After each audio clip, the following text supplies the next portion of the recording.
Fare you well, my honey. Fare you well, my only true one. All the birds that were singing are flown, except you alone.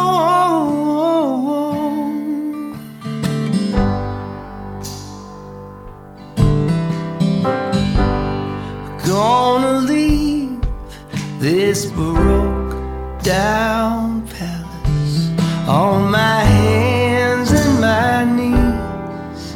I will roll, roll, roll, make myself a bed by the waterside. In my time, I will roll, roll, roll. In a bed by the waterside, I will lay my head, listen to the river sing sweet songs to rock my soul. A river gonna take me, sing me sweet and sleepy, sing me sweet and sleepy all the way back home. It's a far gone lullaby, sung many years ago. Oh mama, mama, many worlds I've come since I first left home. Going home, going home by the waterside, I will rest my bones, listen to the river sing sweet songs to rock my soul. Hi, it's Chuck from Above the Basement, Boston Music and Conversation. Massachusetts native Mark Erelli is a singer-songwriter, multi-instrumentalist, and producer, and has been in the Boston music scene as a professional for almost 20 years. He just released Mixtape, a compilation of covers from musicians who inspire him. We had a great conversation covering his high school bands, the link between science and music, his move from entomology to full-time musician, his thoughts on collaboration in the writing process, and also the importance of reading instructions on smoke machine use. Before we begin, I want to tell you about the ATB Street Teamer Project. We need to garner more attention to Above the Basement, and one of the keys to that is reaching those people who have not been introduced to our podcast. By becoming a Street Teamer, you are joining a unique community of people who love music and the people behind it. To learn more about it, go to abovethebasement.com/street-team. So here is our conversation with Mark Erelli, recorded at Woods Hill Table in Concord, Massachusetts.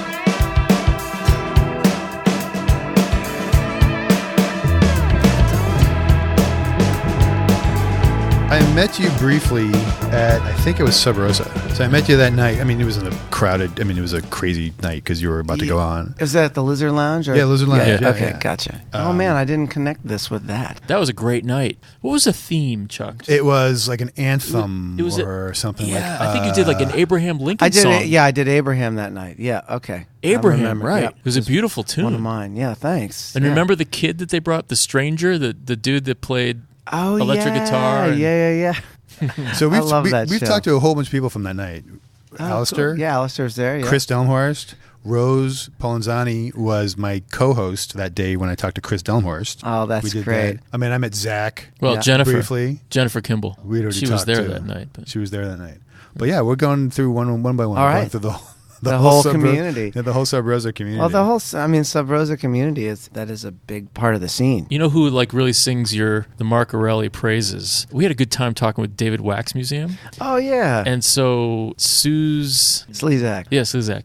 She was great. They were both great. She was really moved by her music and just loved the Mark Erelli thing. I love those guys. Now I always assume now whenever we talk to somebody, especially someone who plays in the Boston area, that I'm going to say, oh, we just talked to so-and-so. You must know them. Right. And maybe 85 to 90% of the time, yeah, of course I know them. Yeah. But yeah, we've mentioned you to a couple people and they've known you and now you know David Wax. Yeah, man. But no one knows you through music though. It's weird. It's just like high school. Oh, yeah. That guy, he was an entomologist. Yeah.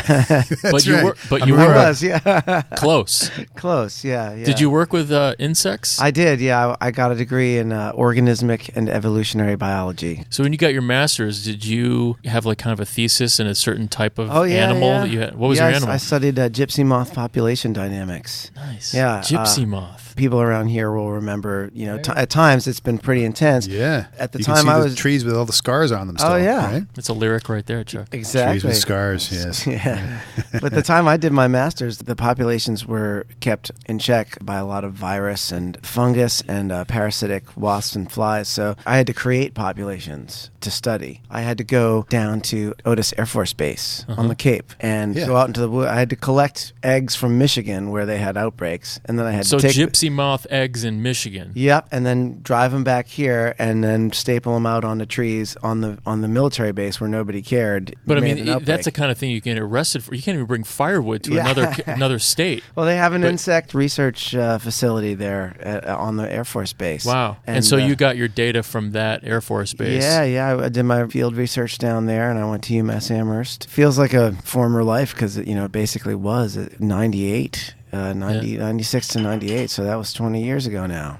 I hate even saying that. But. I say that a lot more often than I used to. It's interesting, though, because, we're going to dive into some music eventually. You wonder if the meticulous aspect of songwriting and producing, and is there some element of a scientific evolution of a song? Yeah, I know what you're asking, and I think more generally what you're speaking to is that there's this perceived difference between science and art. Art is very touchy-feely and kind of, comes from out of the ether and inspiration and the muse and all that. And science is very cold, black and white. If you do A, then you get B, and you ask this question and then you answer it, And in reality, science is really not like that. Yeah, it's not finite. No, and in fact, they're both very creative endeavors, and they both require a lot of hard work and persistence and creativity. Yeah, and just thinking outside of the box and really kind of trying to approach a problem from a novel perspective. That's what you're trying to do every time you write a love song, because we don't need more love songs. We've got plenty great ones, but if you can find a way to think outside the box and chip away at it and really come at it from a somewhat novel perspective, then the skills you use to do that are the same that you use to devise and run an experiment. I've never felt like it was that different. That said, nobody claps when you finish the experiment, and especially if you infest the whole entire countryside with gypsy moths. Exactly. Yeah. That was what I did right after college, and I was really torn for a long time. Biology versus music. Biology was the logical, solid choice on the surface. But I just had this drive and this love of music and wanted to do it. And I just thought, if I don't try it, I'm going to be this bitter old man wondering what if. So I'm trying it. I'm in my 19th year of trying. Yeah, it's awesome. Yeah. Pretty good job trying. I was looking at your website, and you have this amazing video. Must be your high school band. Yes. Which is phenomenal. I don't use that word very often because I used to use it way too often. But I'm going to bring it back because it's a sparing use of the word. I had a band in high school called Tequila and the Worms. Oh my God, that's amazing. It was a good band name, and we were okay. We held our own. But it was a very seminal moment for me having a band like that, and we were playing in front of my peers. I was senior in high school then. And I knew that when I got to college, I would start a band. I knew I want to continue this. Watching that video, you're so lucky to have that video. It's amazing that I was able to track it down. That band, I believe, was Dead Flowers. Dead Flowers, not bad. No, and I was like, cool. You named it after like a Stones song. That's awesome. They're like, no, it's not after the Stones song. And I was like, so it's just after flowers that have died? Like, that's not as cool a story, guys. Like, you're gonna, because I joined out, I came in after they had already formed. I have this awesome picture of us on stage, but no video. I mean, this is a little bit before. I mean, they have video then? 44? 43, yeah. So I'm almost 50, but they had Betamax? It's a little before that. What did they have when you were a kid? Yeah, there was VCR there. Yeah. Oh, maybe there was. Yeah, sure there was. But they had like different angles, and they had like the audience shots. Oh, yeah, that was Reading Cable. This was in Reading, Massachusetts. And the local cable show. They had the cable access station. It's funny, the way that I got that footage is Basement Days came out on Little Vigils, which was 2010, so I guess it was eight years ago now. God, I keep having that experience. I do too, me too. So I was there.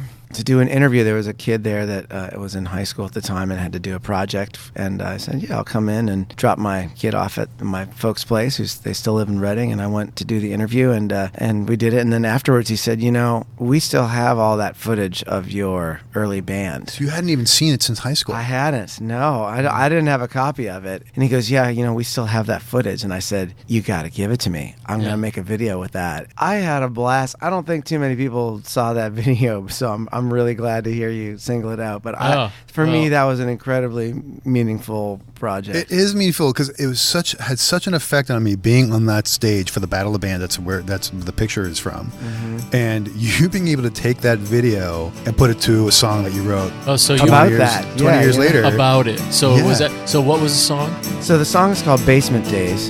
Timmy played bass and his brother had a Mexican strap. I was on drums and couldn't find the one, but I only sang a little flat.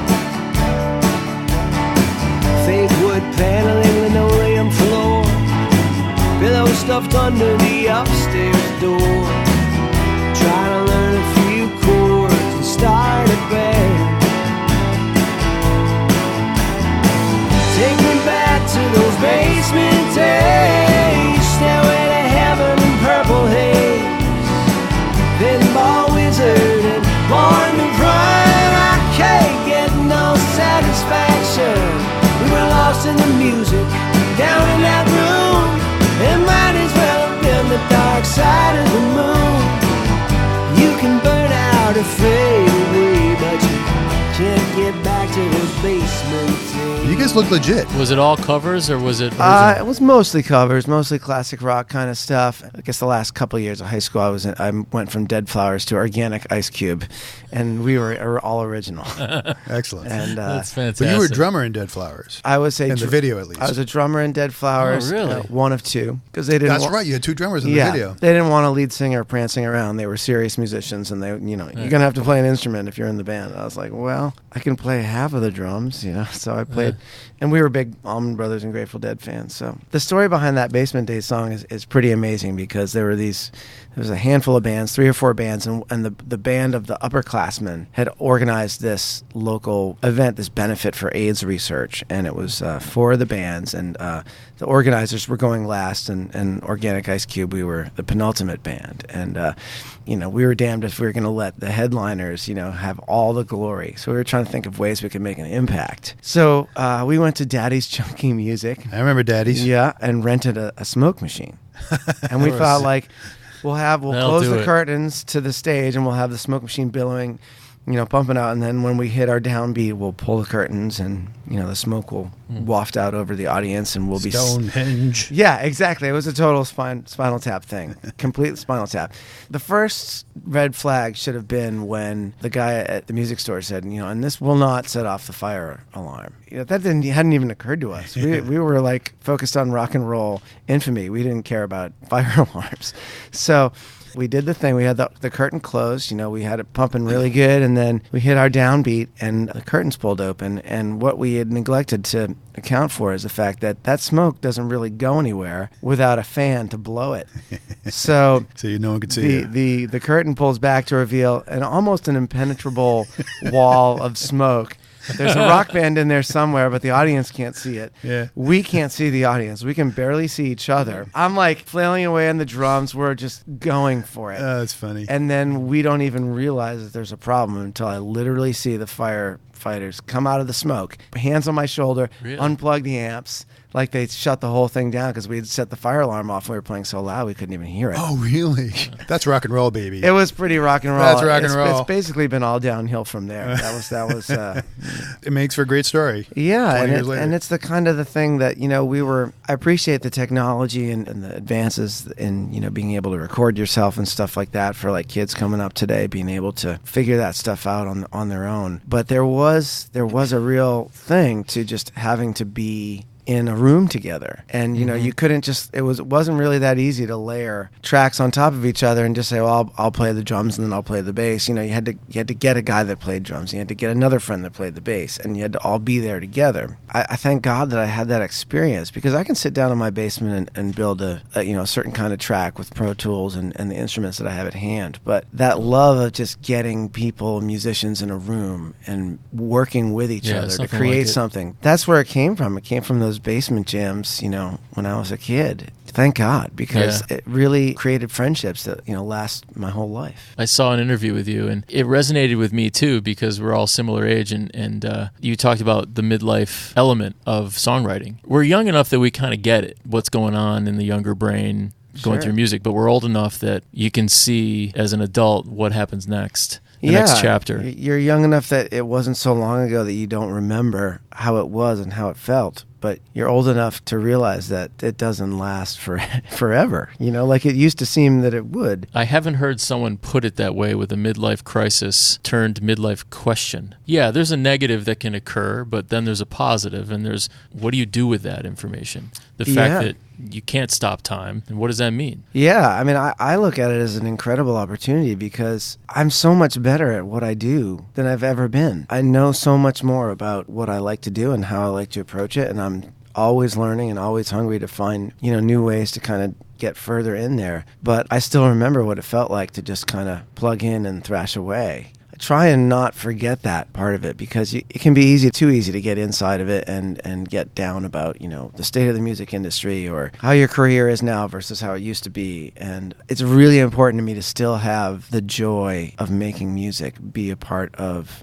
you know, what has become my job. And part of that for me is like the sideman work that I do. I think if I had just stayed as like the lonely folk singer playing in church coffee houses and, you know, little roadhouses across the country, I don't think I would have lasted in that specific role. The sideman thing really saved me from myself and helped me reconnect with that joy of being in the basement. So I feel very grateful that it's come to this halfway point, and hopefully halfway, and realize that, you know, like I need all that stuff. I need the electric guitar in someone else's band playing their songs and, you know, traveling in their van or bus or whatever it may be. And I need those nights where I'm just playing my own songs and, you know, saying what I have to say. Well, you can see it in a lot of your albums where you'll have duets, or it's written with Jeffrey Foucault, or, you know, with I think Chris Delmhorst has also been on your. I mean, that's a list of who's who, like, of people that we've talked to and know in Boston. So you've continued, not only have you done the sideman stuff and your own solo stuff, but you're constantly working with other people. Yeah, I mean, there's the whole no man being an island thing. You know, I think early on there was a drive for me to show that I could do it, and so I would try and do, you know, all the writing at least, you know, and even with the arrangements, like I would try and come up with the arrangements and the progressions and stuff. But as I got older, I started to realize, like, oh well, there's all these other people with other perspectives to offer. And, you know, if we were in Nashville, it would have happened much earlier. The co-writing thing is just so much more of a thing down there. Up here in New England, it's that Yankee kind of stolidity, do-it-yourself, I'm self-sufficient, you know. Is that more so the case? I really feel like that's something to fight against in art up here, that, like, you don't have to do it all by yourself and be that self-sufficient Yankee. You can reach out for your friends and, you know, try and involve your community in what you're trying to do. And so I feel like once I kind of eased up on those self-imposed constraints, which I didn't even really know I was doing, you know, like a song like French King that I wrote with Jeffrey Foucault, I wrote 80% of that song, but he wrote the 20% that made it really great, you know? And I knew that when I finished my take on it, I was like, this is like an A-. This is pretty good, but I feel like there's an A song in here, you know? And Jeff was the one that mostly just pared stuff away and helped me really crystallize what it was that I was trying to say, you know, and I wouldn't have ever gotten there without him. So it was a real honor it was a no-brainer to give credit when someone contributes like that. And that happens time and again, whether it's the writing of a song or in the studio trying to create a track that really moves people, both singing voices and instrumental voices that you just know that you got to bring into the mix. I love that stuff.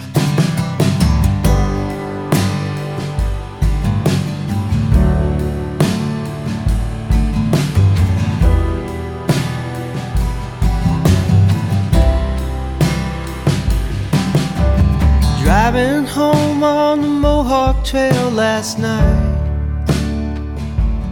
my mind aimless as the dry leaves in my headlight, when I saw a state trooper running out on the French King Bridge, flashlight sweeping the darkness over the edge.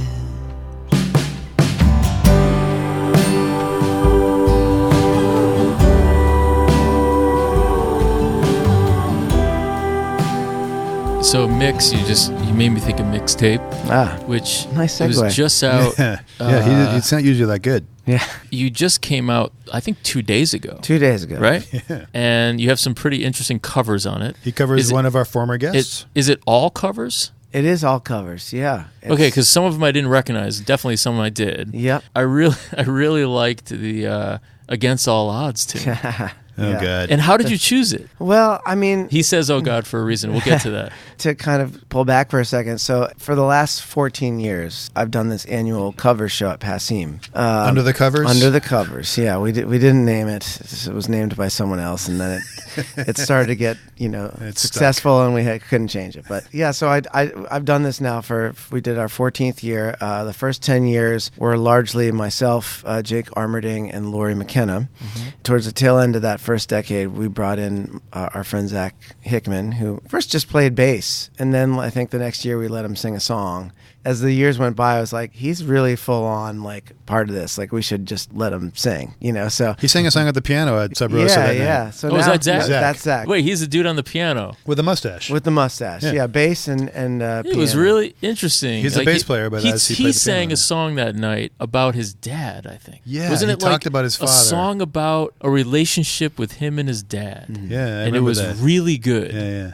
Sorry, go ahead. Zach's amazing. We So digress, but the first decade was us four, and then at the 10-year mark, Lori decided that it was too much work at the holidays, and she wanted to let it go. So we brought Rose Cousins on to replace Lori, and so it's been Rose, Jake, myself, and Zach now for the last 4 years. Those shows are the organizing principle of my year. Every year after coming off stage from the cover show, I think, next year I want to do this song. what's the criteria? Is it whatever you want to do? Or old anything. favorites of yours? Or No, I yours, mean or- there's no rubric. We've done everything from Sir Mix-a-Lot to Star Wars to It's the thing all that of it. what's great about it is that Dead did this. Like some of the best bands in history were the ones that took other people's tunes and they made them their own, and it's brilliant because it just sounds like the band that you're in. Absolutely. And there is something about a tribute band that's amazing. Like those bands like Like Journey Floyd or bands or- yeah. Journey and stuff. Yeah. And their job is to sound exactly like even the gear and everything. It sounds great. Right. I love that. But when you're in the middle and you're like trying to do songs the same way they do, if you're at a bar band, it's okay. But I love that different interpretation on tunes. That's been my particular philosophy for the annual show. And, people respond really great to it. They're not sure what the song is, maybe in the first couple chords or the first couple lines. But It's you then dawn when on them. The tempo or even the time signature is different. Yeah, Oh yeah, which yeah. I love. You got to find your own way into the song. I've always wanted to capture those cover shows somehow, and the live record seemed a little daunting. And so I thought, well, maybe someday I'll do a covers record, and we'll pick songs that we've done at the cover shows over the years. And that's basically what we did. And it was mainly Zach Hickman's prodding that led me to do it. At this point, he had some ideas about what cover songs he wanted me to do, including that Phil Collins song. And good for you because yeah. he gets so much crap. I've been a huge Genesis and Phil Collins fan my whole life, and It's a recurring theme on this podcast. I bought that tune the other day, your tune. Oh, no way. And I sent it to Leland Sklar, who Oh, is yeah. the bass player, Yeah, he plays for with Phil Phil. Collins. Yeah. I said, please send this to Phil. So And I I'm would going to love blow to your mind yeah. right now, because ostensibly, this is music that I love. You want to give it to someone and be like, this is music I love. I hope you love it too. Really, what you're saying is this isn't just music that I care about. It's like, I care about you is the subtext there, At least that's how I used my mixtapes as, romantic aids Right. to various degrees of success. Well, but when we're dating ourselves with the mixtape thing and making a mixtape for somebody, yeah, it was a very personal thing. You'd Yeah. want to do something special for that person. you and don't give it to them. you don't make a mixtape for yourself. No. You make it to give No. to someone else, to Exactly. connect with someone else. I've made many for Chuck. Right? Yeah, I You can tell. haven't, you big liar. One of the things that it's out in the world is I wanted the artists that I covered or the people that were connected to those artists, I just wanted them to know that their work had an influence on me to create this new work. Right. You know, I would want to know that if I was a musician. If there's someone out there that really, their life has been changed by one of my songs or they've been so moved by one of my songs that they want to Right, do it right. in their own way, like, it's a big compliment. So I've It's been... the ultimate form of flattery right there. Exactly. If you ask Okay, me. who'd you send it to? We send it to Phil Collins. Ah! So I've been going around every show. I'll play the song and I'll say, if anyone knows how to get this to Phil Collins, just not All right, Chuck, thinking. we got to Well, edit this. We got to you're do a little degree- clip. You're only a degree away from it. We sent it to That's Leland. amazing. Yeah. Well, there was a guy in the audience in Tamworth, New Hampshire. It's a tiny little town up in New Hampshire. And he used to be a music manager, and he managed John Martin, who's another English singer-songwriter. Phil Collins is a huge John Martin fan. I think he was even on one of his records. And through a producer friend of his, he sent it to the producer, and he said, will you please pass this on to Phil? Ah. And the guy did. And Phil wrote back to the guy, and they forwarded it on to me, and he's, please tell Mark thanks. So great to hear. Oh, And you beat us to it. That's fantastic. I mean, it was, if he hears about it from two places, Two like, who people, knows? boom. Maybe they'll call me to go out on the road with them.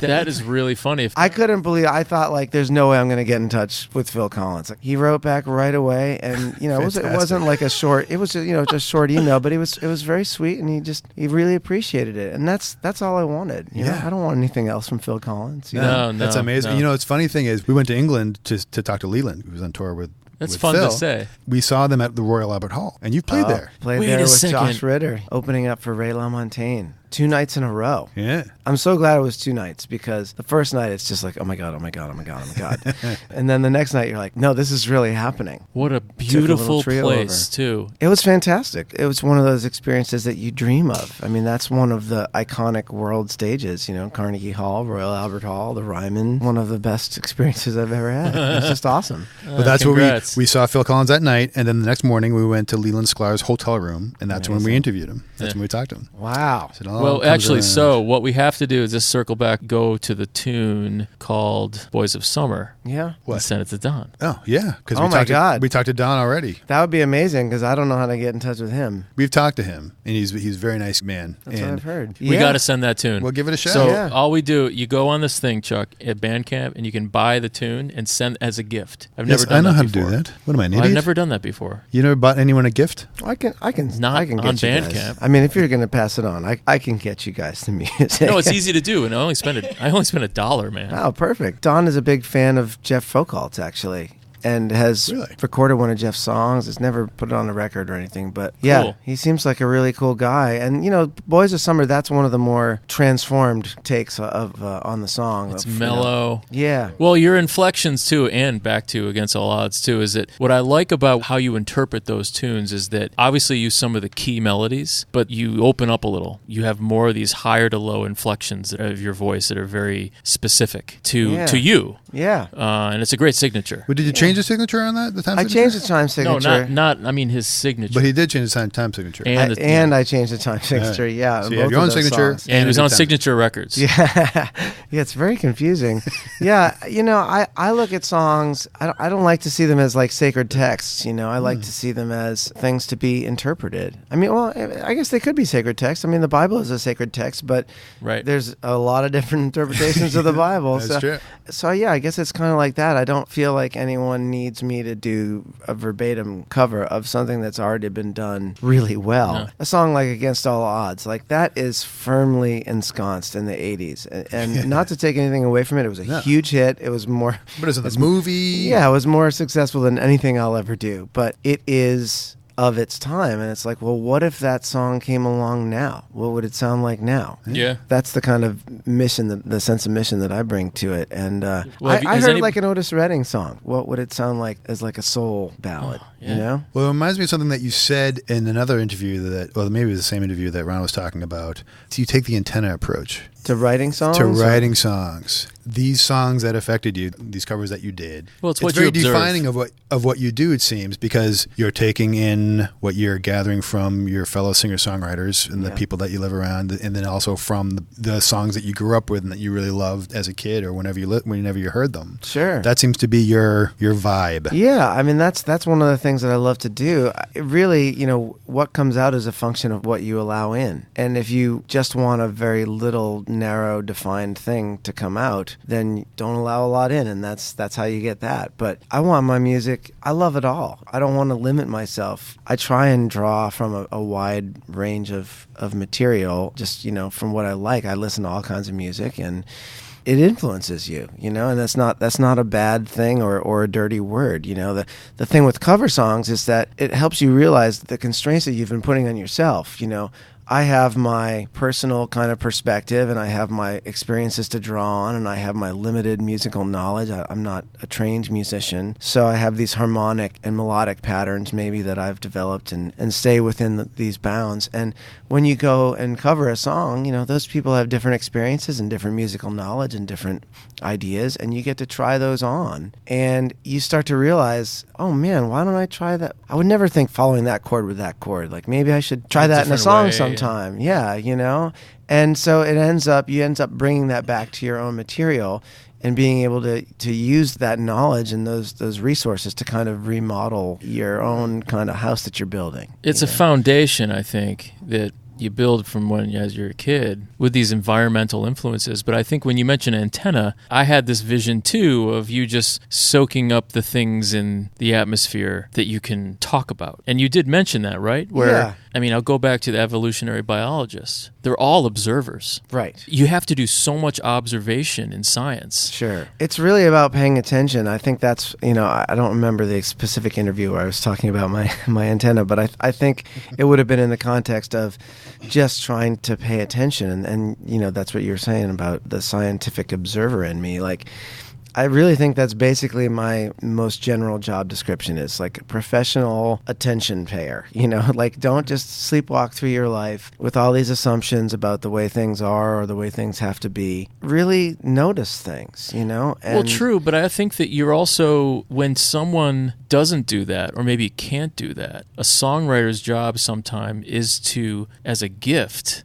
relay that back to a listener. I've certainly gotten that from other musicians, growing up, listening to people like Jackson Browne, kind of gave teenage Mark a whole sense of emotional vocabulary for the things that I didn't know how to describe, and I didn't know other people went through them. When you're young, you think you're a pioneer in every respect. But, listening to Jackson Browne, it was like, oh, he's gone through that before, and this is how he's thought about it. And it helps you. If I could write a song that maybe points out something to someone, that some kind of, treasure in their own backyard, or some kind of gold that they already have that they just don't realize, I would love to do that. I hope I can. When you decided to do this cover album, does that kind of clean the palette a little bit for yourself? When you do something where you take someone else's song and make it your own, does that kind of send you off in another direction? You're already thinking about your next album in that way? Oh, maybe? Yeah. It definitely gives you freedom. I've likened it before to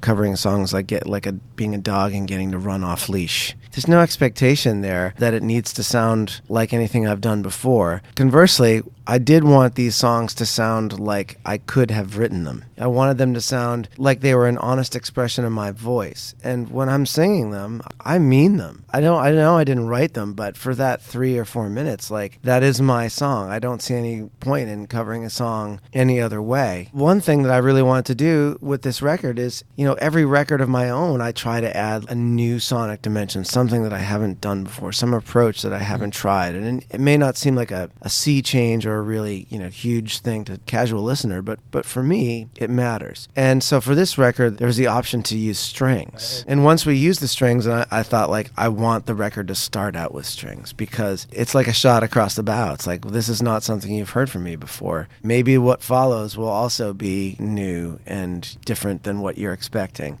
and kind of prime the listener in that way. Now I just hear strings on everything. They sound so good. I'm like, oh my God, how can I use this on my next record, And You got to tour with an orchestra next. That's yeah. Well, we are going to do, when we do the album release shows, we are going to have some live a people. string trio on some shows and a string quartet, the people from the record. This will be the first record I've ever toured that I will have for the record release shows, more than one of them. The exact band from the record, both the core band and like some of the accompanists, like the string section. It's intoxicating to me to think that I'm just going to be able to go and do the thing that we did on the record, and it's going to sound like that live. Because I know there's that thing that like, well, the record and live is different, and you know you can do different things live. And as a primarily solo, or duo performer, like I'm always doing different things from the record live. For me, the novelty is to get to do it exactly. to do it like I did it in the studio. Yeah. So you're going to cover. I'm going to cover myself. But not only that, you're going to cover yourself doing covers, which is brilliant. It's very meta. It's not like you're bringing in musicians to cover what they heard from the record. These are the actual people who are in the studio with you as you maybe wrote it or arranged it, and maybe they added their own stuff to it. So that's pretty special. It is, because the band on the records, the band on every record, it's not random. It's not just like, oh, they're good, let's hire them. These are people that do things that I love, and increasingly there are people that I know as people first and love as people. I want to surround myself with people like that and let them do the thing that I love that they do. And then you don't really have to really produce anything. You just do, and it is what it is. And they interpret you and your style as well. They put their own signature on it. Chuck, that's a great point. Like, this time I'm not going to have to say to people when we're rehearsing for the shows, like, there's this part in the piano that's very specific but very important. I can just turn to Sam Kassir, who played on the record, and he'll be like, yeah, I remember that thing that you told me to do. And it's like, I'll do that again. Yeah. How often simple do you get that pleasures, simple pleasures. But so you started rehearsals for that? Not yet. This is a very unconventional album release for me. It's coming out on cassette. So so it came out. Right? I do have a few copies on cassette. Yeah. And vinyl. Yeah, and vinyl. Yeah, I put it out in January. Then I got a call from Josh Ritter to do 2.5 weeks of dates with him, and I realized that like if Josh is out working, then none of the people that I use for the record band will be able to do gigs with me because they're all in Josh's band. Okay. So I was like, well, I might as well go do these gigs and have fun doing that. So my record release day, I was in Michigan with Laurie McKenna, playing with her, covering Laurie McKenna songs with Laurie McKenna.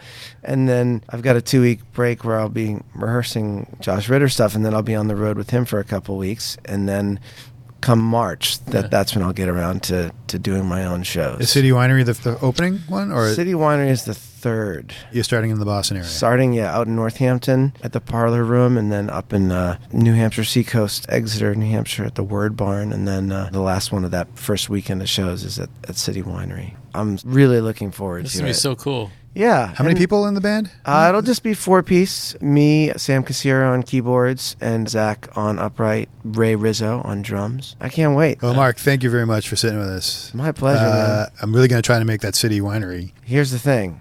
It is already sold out. Oh, my gosh. Okay. And that is in large part because my friend Laurie McKenna is opening for me. I called in a big favor. Wow. I was like, Laurie, That's pretty awesome. She's been very supportive of cool. me, and she's on the record. I said, would you ever consider just opening a show for me and help me get into a bigger room that may not book me on my own?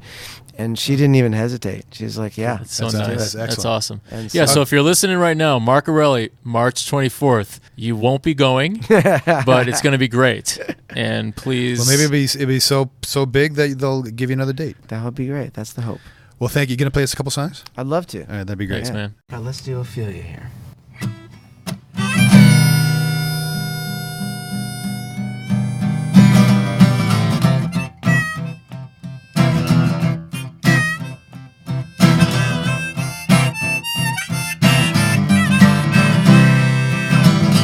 Points on the window, mail by the door.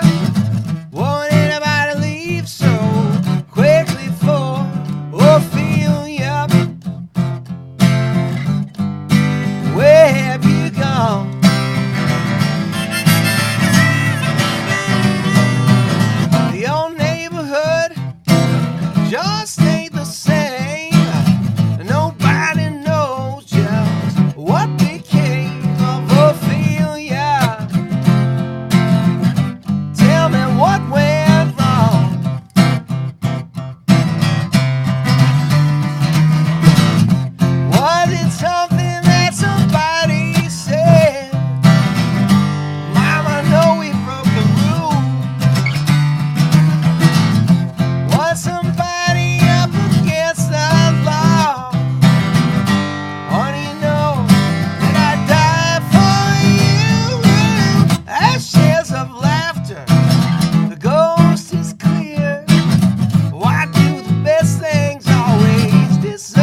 That's awesome. I love that song. Yeah. Oh, so good. What's this another one? Maybe we'll do Against All Odds. Yeah. Why not? All right. This is the Mixtape tour, man. Here we go. Here we go. There you go, Phil and Leland.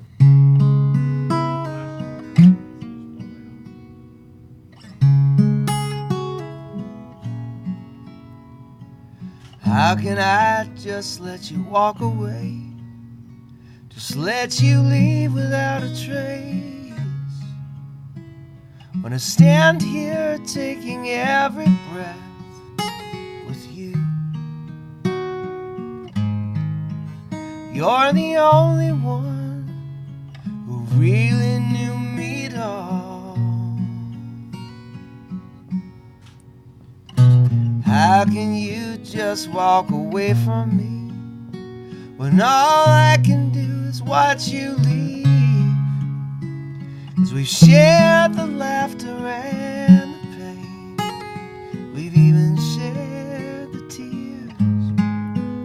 You're the only one who really knew me at all. So take a look at me now. There's just an empty space, and there's nothing left here to remind me, just the memory of your face. So take a look at me now. Well, there's just an empty space, and you coming back to me is against the odds. That's what I've got to face.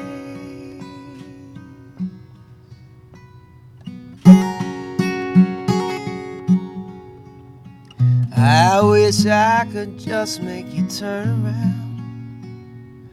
around and see me cry.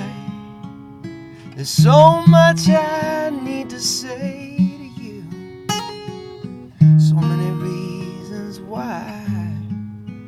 You're the only one who really knew me at all. So take a look at me now. Well, there's just an empty space, and there's nothing left here to remind me, just the memory of your face. So take a look at me now. There's just an empty space, but to wait for you is all I can do, and that's what I've got to face.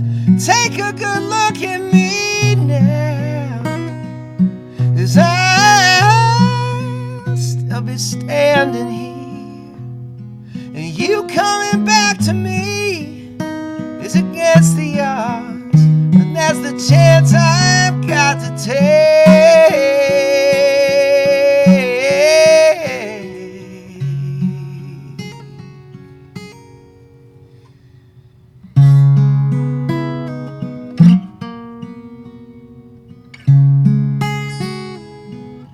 So take a look at me.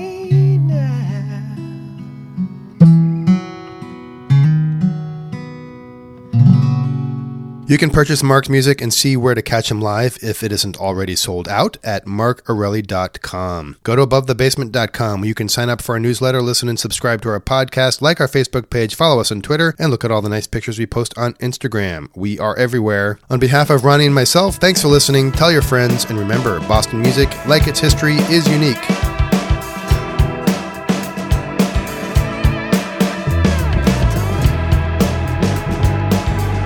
Above the Basement, Boston Music and Conversation is recorded at beautiful Woods Hill Table Restaurant in West Concord, Massachusetts. Woods Hill Table is honored to have been awarded 3 stars as the most sustainable restaurant in Massachusetts by the Sustainable Restaurant Association. The food is organic and locally sourced, non-GMO, and is absolutely delicious. Chef Charlie Foster focuses on seasonal ingredients and their own grass-fed livestock raised on the farm at Woods Hill in Bath, New Hampshire. Go to woodshilltable.com for reservations.